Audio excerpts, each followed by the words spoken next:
La Libertad Avanza se aseguraría, a partir del 10 de diciembre de 2025, el tercio de los votos necesarios para sostener los vetos presidenciales en el Congreso, y se consolidaría además como primera minoría en ambas cámaras del Congreso, en alianza con el PRO, lo que les da la posibilidad de perpetuar el modelo destructivo del Estado. La motosierra, que ya no solo pertenece a Javier Milei, sino que es avalada por la ultraderecha internacional en los países del sur. Soy Margarita Se Asoma, reportando desde la ciudad autónoma de Buenos Aires para América Latina y el Caribe.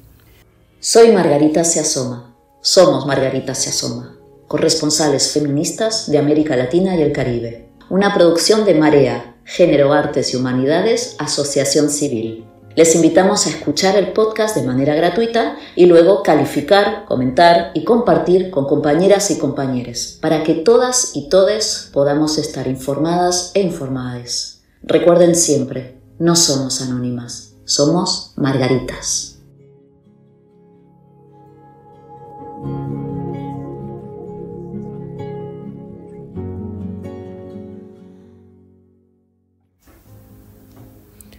Buenas compañeras y compañeros, soy Margarita Se Asoma, reportando desde la ciudad autónoma de Buenos Aires para América Latina y el Caribe, sobre las elecciones de medio término del 26 de octubre de 2025 en Argentina y el voto del 40% al modelo, entre comillas, anarcocapitalista.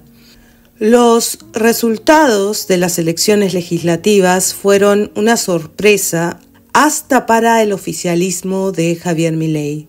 Con aproximadamente 68% de participación del padrón electoral, y si se observa el mapa completo, la Libertad Avanza obtuvo más o menos 40% de los votos frente a 31% por parte de la principal fuerza opositora, Fuerza Patria, peronista, mayoritariamente kirchnerista. Sorpresa, dado que las principales encuestadoras lanzaban números de entre 30 a 35% para el gobierno y un resultado para Fuerza Patria más parecido a la victoria obtenida en el proceso electoral para la legislatura bonaerense el 7 de septiembre pasado.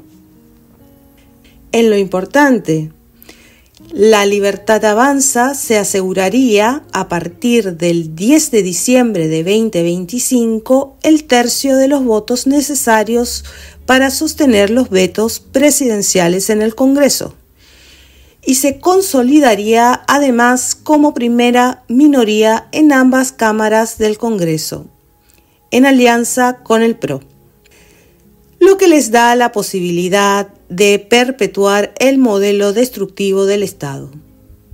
La motosierra, que ya no solo pertenece a Javier Milei, sino que es avalada por la ultraderecha internacional en los países del sur.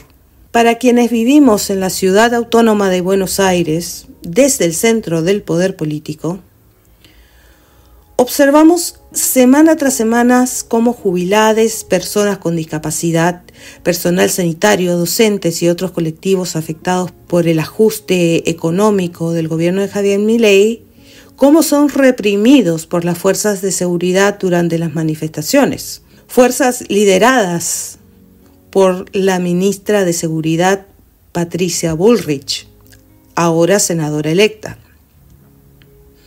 Se agrega a todo este escenario violento una canasta básica que ya supera el $1.000.000, mientras que el salario mínimo es de solo 322.000 pesos argentinos.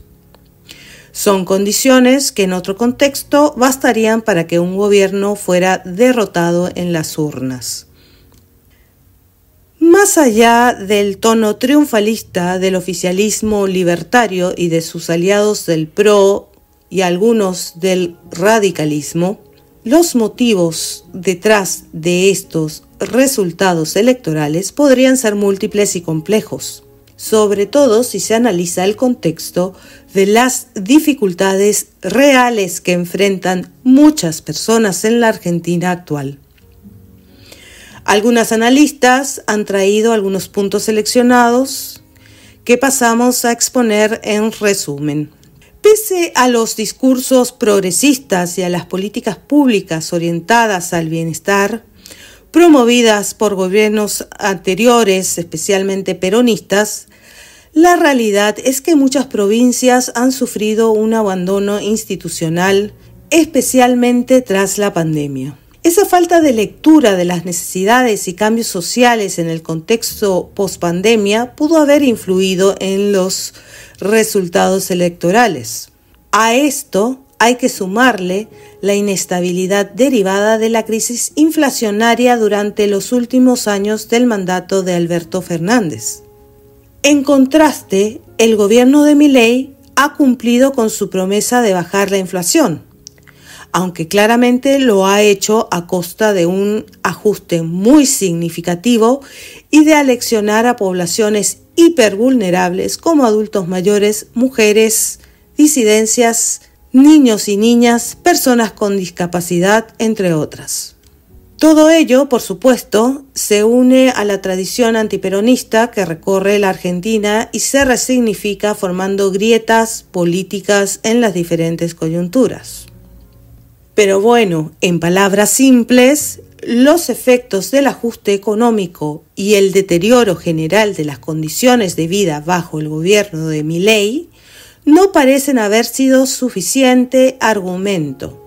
No bastaron para inclinar el voto hacia un modelo anterior que en muchos casos mostró serias deficiencias en sus propias políticas públicas.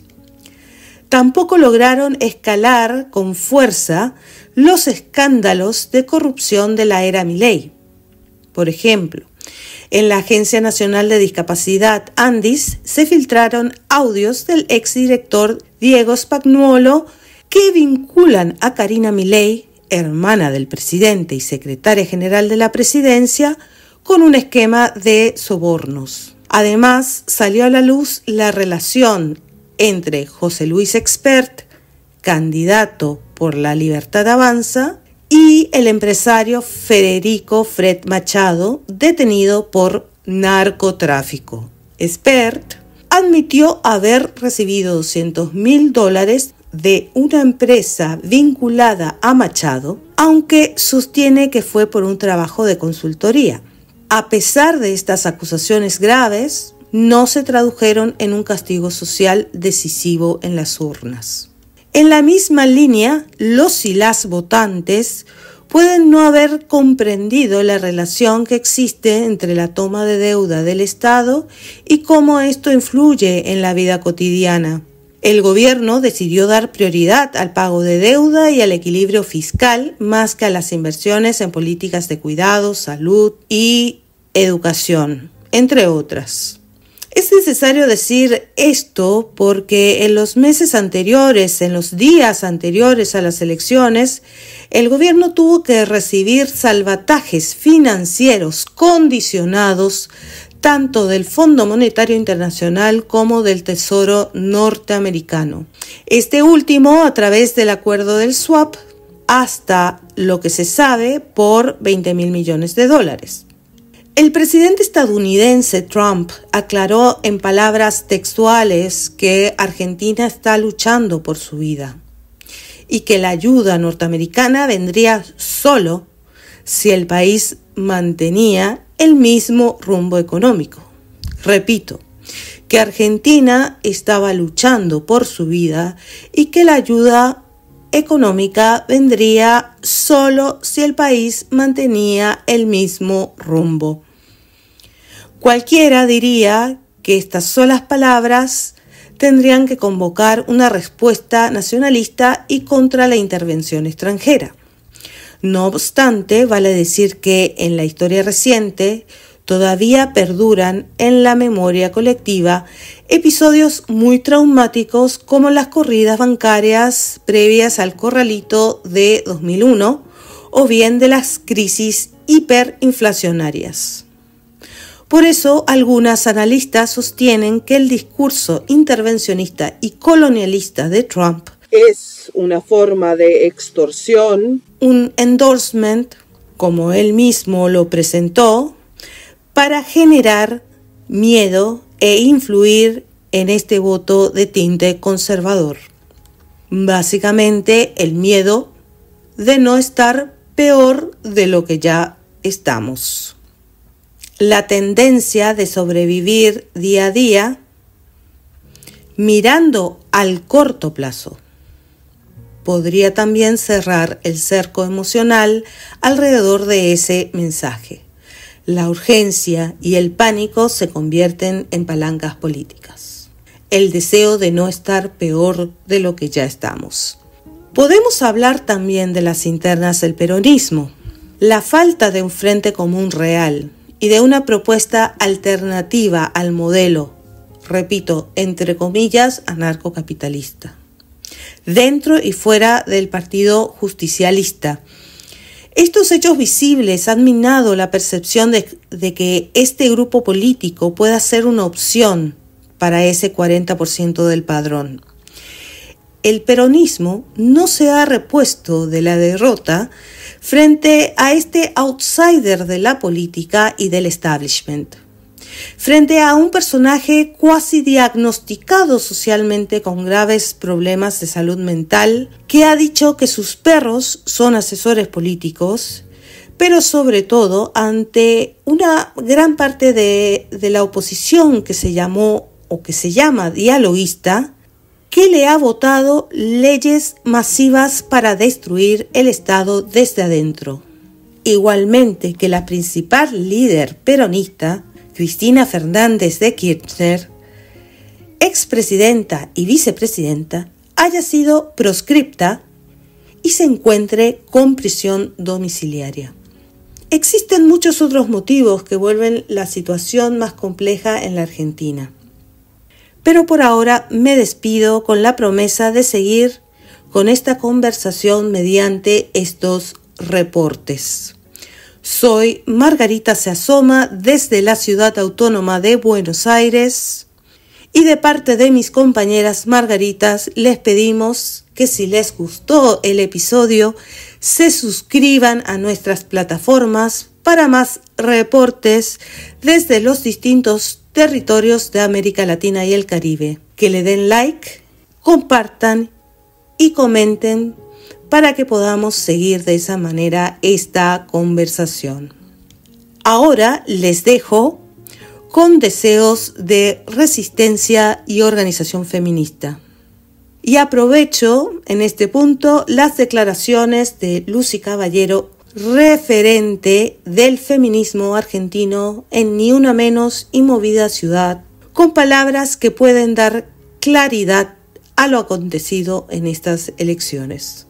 Hasta la próxima. Hay que hacer una lectura que es importante entender. Si esta democracia que nos están proponiendo, que es básicamente funciona cada 2 años y que implica que las finanzas internacionales conserven el poder de veto incluso sobre lo que decide la población, que tiene a la principal jefa de la oposición proscripta, y todo lo que estamos diciendo, que se evidencian financiamientos a los partidos del capital ilegal y todo lo que está sucediendo, nosotros necesitamos generar otras expectativas que orienten nuestras prácticas. Yo siento que todo este tiempo una parte muy grande de la oposición nos proponía esperar a las elecciones. Y en ese esperar a las elecciones se perdieron oportunidades como, por ejemplo, avanzar en juicios políticos, realmente poner en crisis la estabilidad del gobierno de Milei, pero desde abajo y organizando un conflicto, y no desde arriba organizado por la capacidad de chantaje de las finanzas internacionales. Y ahora la tenemos muy complicada porque el gobierno consigue por lo menos 1/3 que le permite ratificar sus vetos, aunque no tiene mayoría en ninguna de las cámaras, pero, digamos, la protesta social va a tener que crecer mucho más, va a tener que haber mucha más fuerza social para tener pequeños triunfos, porque ahora ya el gobierno depende de sí mismo para dejar sellada, digamos, por ejemplo, la motosierra como metáfora de lo que está sucediendo en Argentina, que básicamente está poniendo en riesgo la vida de una parte de la población.